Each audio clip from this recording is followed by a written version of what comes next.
할렐루야. 잠시 기도하고 하나님의 말씀을 나누길 원합니다. 하나님 우리 아버지, 복잡하고 어지러운 세상 가운데 저희들 하나님의 거룩한 나라의 백성으로 또 하나님의 일꾼으로 불러주셨음을 인하여 감사하옵나이다. 저희들 아버지 세상의 육신의 걱정과 또 안락 때문에 하나님이 주시는 사명 또 잃어버리지 않도록 하나님 저희들을 날마다 깨워주시옵시고 또 소망을 잃지 않도록 도와주시고 하나님의 자비와 사랑을 가슴에 품고 아버지 하나님의 그것을 이루어드리는 또 그것을 아버지 하나님이 실천하며 살아갈 수 있는 용기와 비전을 더하여 주시옵소서. 또한 몸이 약한 성도들 또 영혼이 약한 성도들 또 아버지 하나님의 주여 흔들리는 성도들이 저희들이 복음 안에서 그리스도 예수를 믿음으로 굳세게 설 수 있도록 하나님께서 은혜 베풀어 주시옵시고 저희들에게 굳건한 반석 위에 설 수 있는 신앙을 허락하여 주시고 소망을 잃지 않는 신앙으로 허락하여 주시옵소서. 그래서 많은 민족에게 복음을 전하게 하신 하나님 은혜를 찬양하며 저희들도 아버지 하나님의 귀한 일들에 쓰임받는 교회가 되고 또 우리 인생이 될 수 있도록 하나님 불러주시고 인도하여 주시고 축복하여 주옵소서. 귀한 아버지 예배 가운데 있사오니 저희들 심령의 평안함을 더하여 주시옵시고 또 저희들의 기도와 예배가 헛된 것이 아님을 저희들의 삶 속에서 아버지 깨닫게 하여 주옵소서. 예수님의 이름으로 기도하옵나이다. 아멘. 하나님의 말씀은 에베소서 3장 14절에서 19절 교독하도록 하겠습니다. 14절 이러므로 내가 하늘과 땅에 있는 각 족속에게 그의 영광의 풍성함을 따라 그의 성령으로 말미암아 너희 속사람을 능력으로 강건하게 하시오며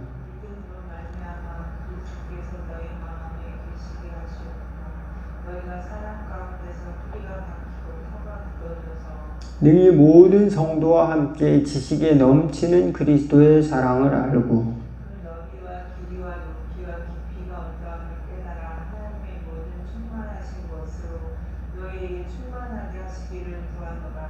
아멘. 여기까지만 보도록 하겠습니다.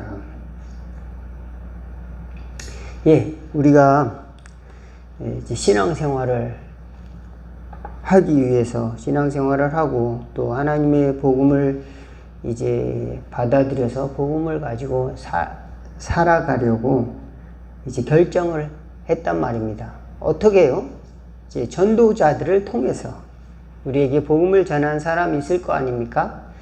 친구를 통해서든지 또 전도사님을 통해서라든지 뭐 교회 권사님을 통해서라든지 전도가 됐을 거 아닙니까? 그러면 전도가 됐으면은 또 전도한 사람의 목적이 있을 거 아니에요, 그죠?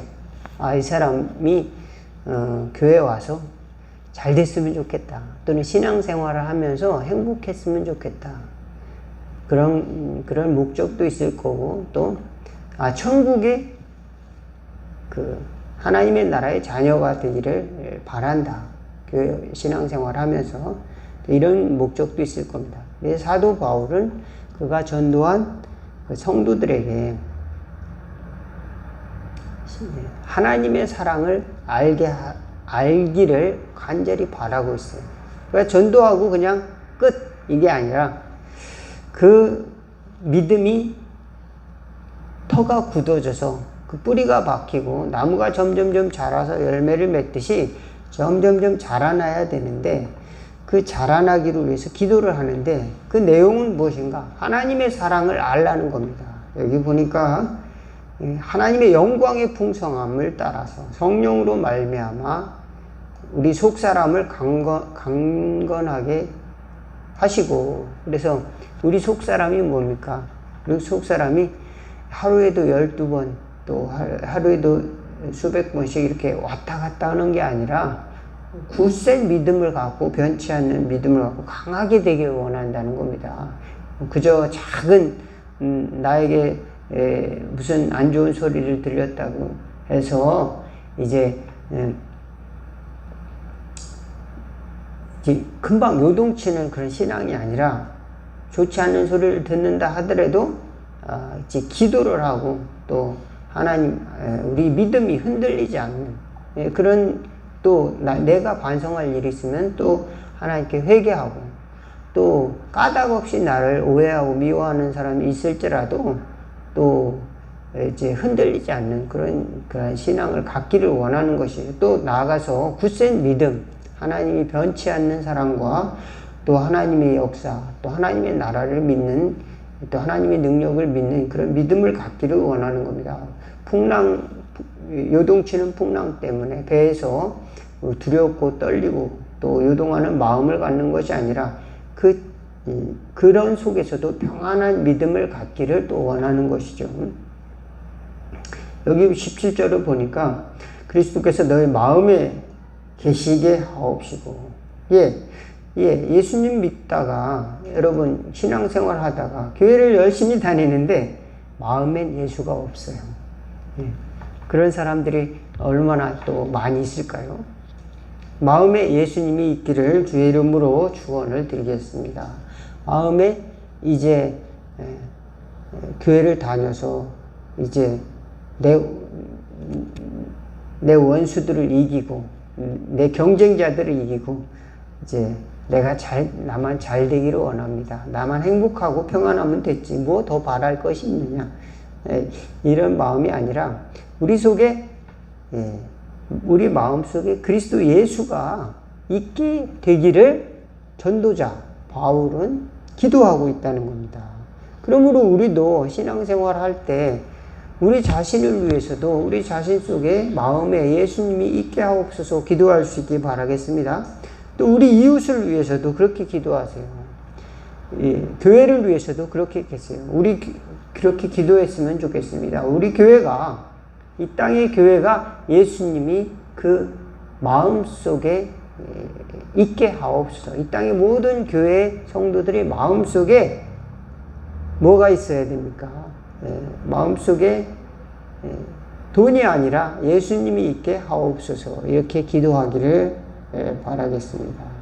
돈은 필요한 것이지만 마음 속에 항상 이제 세상의 염려와 또 걱정, 근심이 있으면 안 되겠죠. 또 마음속에 그 돈에 대한 걱정으로 또 돈에 대한 탐욕으로 항상 꽉 차 있다면은 마음속에 예수님이 들어갈 방이 하나도 없는 겁니다.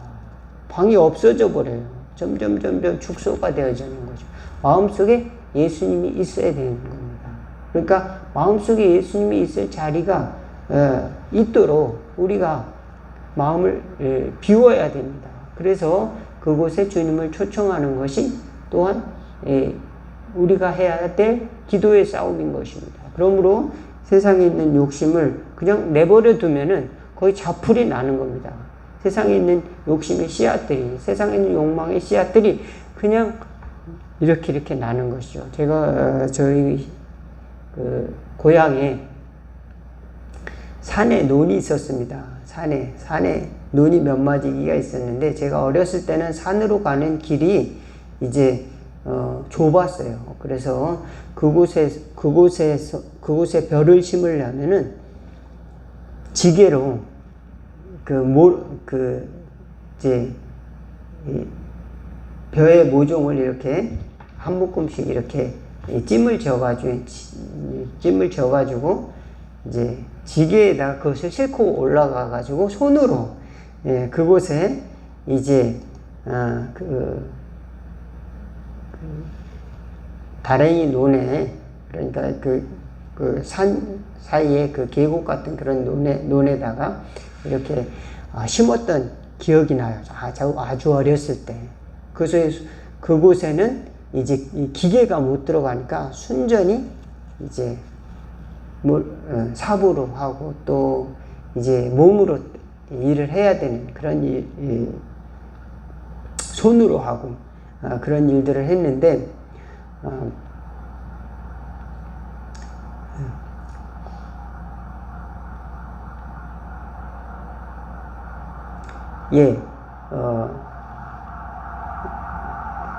저와 여러분의 마음속에 이제 하나님의 사랑이 자리 잡고 하나님의 사랑의 핵심이 그리스도 예수의 헌신과 사랑입니다. 그리스도의 헌신과 사랑이 십자가에서 완성이 되었는데 그것을 품고 살라고 기도하는 것이 바로 사도 바울의 기도 내용이었습니다. 그래서 하나님이 주시는 넘치는 사랑을 우리가 알고 그 사랑의 깊이와 길이와 높이와 깊이가 어떠함을 깨달아서 하나님의 모든 충만한 하신 것으로 우리에게 충만하시게 그 사랑이 어떤 것인가를 어마어마한 그 사랑을 알게 되기를 원하는 것입니다. 그런데 우리가 이제 살다 보면은 고통들 있잖아요. 고통에 너무 잡혀있기도 하고 또 욕망에 너무 잡혀있기도 하고 자기 고집에 너무 잡혀있기도 하고 분노에 잡혀있기도 하고 그러다 보면은 이제 그것이 족쇄가 되어서 하나님의 어마어마한 자유와 사랑을 경험하지 못한다라고 하는 겁니다. 그래서 그러면 우리가 세상을 살아가며 신앙생활을 하면서 어떤 데 목표를 두어야 될까? 바로 하나님의 사랑의 목표를 두어야 되는 줄로 믿습니다. 하나님의 사랑과 공의, 그 공의에는 이제 공공성이 포함되어 있는 거죠. 하나님의 역사, 의로운 공공의 그 의를 하나님이 주실 것을 믿고 또 하나님의 사랑, 하나님의 자비, 또 이런 것들, 이런 하나님이 주신 목표가 우리 외부로 우리가 목표를 가질 수가 있겠다. 우리가 살아가는 동안 신앙적인 목표가 하나님은 이런 하나님의 사랑과 또 의와 또 공의 이런 것들을 우리에게 주시고자 하나님이 우리에게 신앙생활을 허락하신 거구나. 이런 아주 간단하고 명확한 우리가 것을 깨닫지 못하면 하나님이 우리가 신앙생활하는 목표를 달리 두는 겁니다. 하나님 신앙생활하는 것 목표가 나의 취미생활로 전락해버리지 말고 또 나의 하나님에 대한 신앙이 너무도 편파적이고 독선적이고 또 개인화돼 버려서 이제 다른 사람들이 하고 소통이 불가한 그런 신앙인으로 돼버리면 기독교인은 소통이 불가야. 이렇게 되면은 나이가 먹으면 먹을수록 더욱 소통 불가의 인간이 되어버리는 겁니다. 그러면 안 되잖아요. 하나님은 소통 불가의 사람을 만들기 위해서 우리를 부르셨나? 그것이 아니라 하나님의 사랑을 아는 자로 자라게 하기 위해서 불렀다고 사도 바울은 말하는 것입니다. 그래서 거기에서 점점점 자라가라는 겁니다.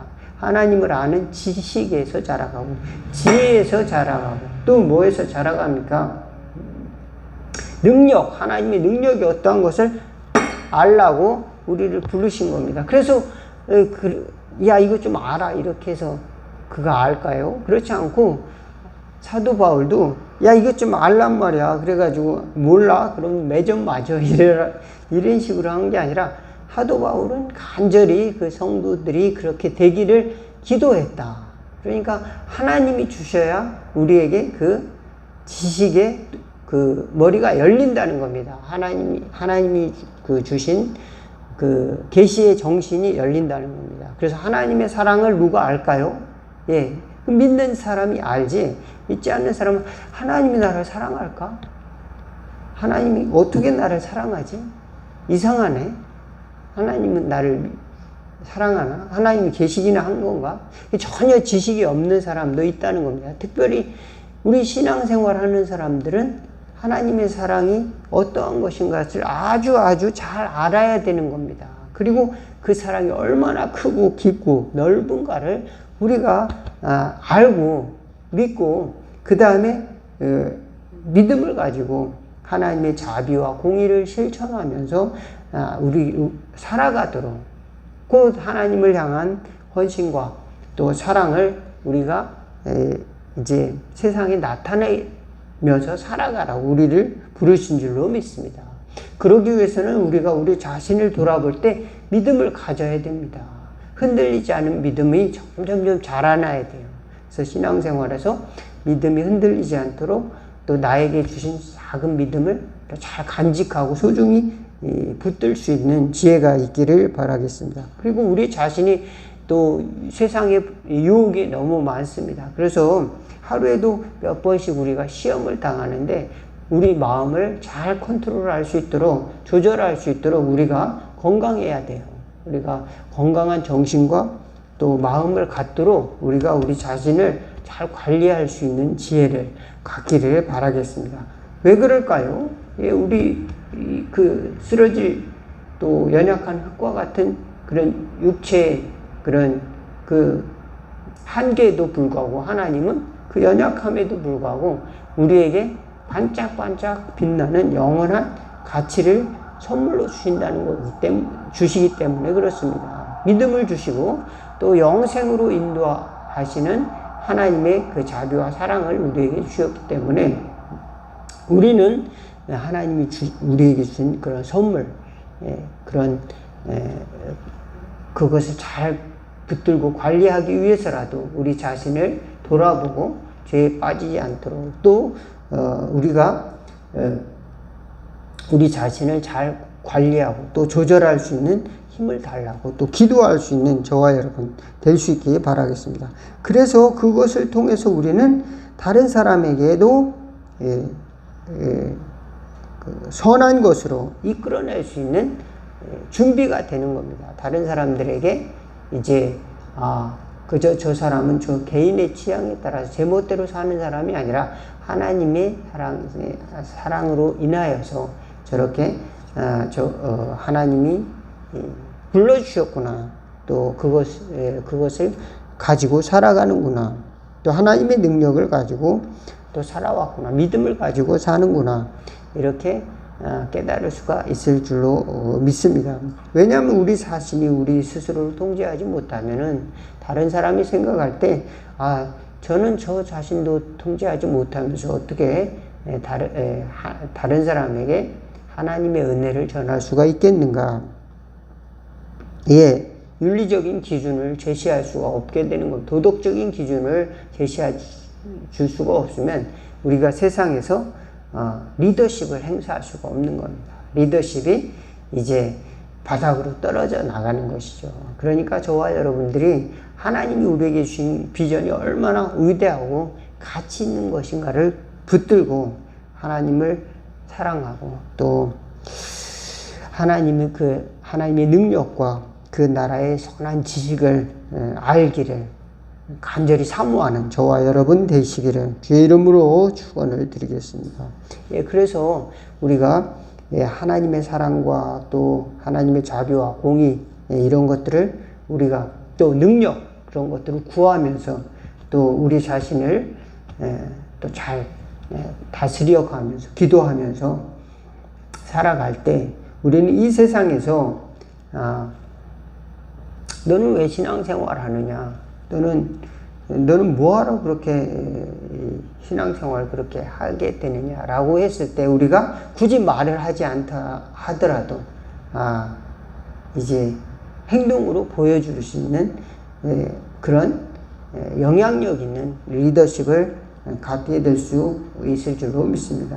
그러면은 하나님께서 저 사람은 진짜 하나님이 함께 하시는구나. 굳이 하나님은 어떤 분이야? 하나님은 이런 분이야? 예수님은 어떤 분이야? 성경은 뭐라고 쓰여있어? 창세기는 어떻고 요한복음은 어떻고 누가복음은 어떻고 이렇게 얘기하지 않더라도 저가 믿는 하나님을 나도 믿어봐야 되겠다. 이런 마음을 가질 수 있다면 우리는 그런 방향으로 나가야 되는 겁니다. 그러니까 우리가 교회가 세상에서 부자가 되기 위해서 노력하는 그 비전을 갖는 게 아니라 하나님의 사랑이 어떠한 것인가를 우리가 경험하고 또 그것을 아는 지식에서 자라가도록 우리가 목표를 가지고 바른 목표를 설정하도록 해야 한다는 겁니다. 또 나가서 하나님의 공의가 실천되도록 도와달라고 또 간구하고, 내 힘으로는 그것을 안 될 때 이제 하나님의 능력을 구하고 지혜를 구하고, 또 그래서 점점 한 사람씩 그 믿음이 점점 자라도록 우리가, 사도 바울도 그렇게 기도했다. 억지로 되는 것이 아니기 때문에 사도 바울은 그렇게 교회를 위해서 자기가 전도한 전도의 대상들을 향해서 소원을 두고 간구하고 있는 것입니다. 저와 여러분도 우리 삶의 신앙생활하는 우리 자신에 대해서 희망을 포기하지 않고, 또 하나님의 사랑과 또 자비를 늘 간구하면서, 또 세상을 향해서도 야, 저 믿지 않는 사람들 빨리 전쟁이 일어나고 하나님이 심판이 돌아왔으면 좋겠다, 이것이 아니라 하나님이 긍휼히 임하게 해 주시옵소서. 그래서 한 사람이라도 구원받는 역사가 일어날 수 있도록 도와주시고, 우리가 하나님의 사랑이 어떠한 것인가를 경험했으니 우리가 죽을 수밖에 없는 우리가 하나님이 어떠한 사랑을 우리에게 주시사 하나님의 자녀가 되었습니까? 라고 요한 사도가 말한 것처럼 우리가 받은 그 큰 사랑, 그 큰 사랑을 저들도 조금이나마 알도록 우리에게 지혜를 달라고 또 간구하는 저와 여러분 다 되기를 주의 이름으로 축원을 드리겠습니다. 기도하겠습니다. 하나님 우리 아버지, 우리의 믿음의 최종 목표가 하나님의 뜻을 복종하고 또 하나님의 사랑과 공의와 또 자비를 드러내는 그런 아름다운 삶을 살아갈 수 있도록 도와주시옵소서. 사도 바울은 믿음을 통해서 우리가 하나님을 아는 지식이 점점 자라고 그 터가 굳어지기를 기도하고 있습니다. 저희들도 우리 자신이 하나님의 사랑을 더 알게 되기를, 또 하나님의 구원과 또 공의와 또 하나님의 자비가 어떤 것인가를 잘 아는 저희들 될 수 있도록 도와주시고, 그것을 삶으로서 실천할 수 있는 비전을 갖도록 도와주시옵소서. 그래서 믿지 않는 사람들에게도 하나님의 사랑의 증거가 우리의 삶을 통해서 나타날 수 있도록 인도하여 주옵소서. 예수님의 이름으로 기도하옵나이다. 아멘. 주기도문 하시겠습니다. 하늘에 계신 우리 아버지여, 이름이 거룩히 여김을 받으시오며 나라가 임하옵시며 뜻이 하늘에서 이룬 것 같이 땅에서도 이루어지리다. 오늘날 우리에게 일용할 양식을 주옵시고, 우리가 우리에게 죄진 자를 사하여 준 것 같이 우리의 죄를 사하여 주옵시고, 우리를 시험에 들게 하지 마옵시고 다만 악에서 구하옵소서. 대개 나라와 권세와 영광이 아버지께 영원히 있사옵나이다. 아멘.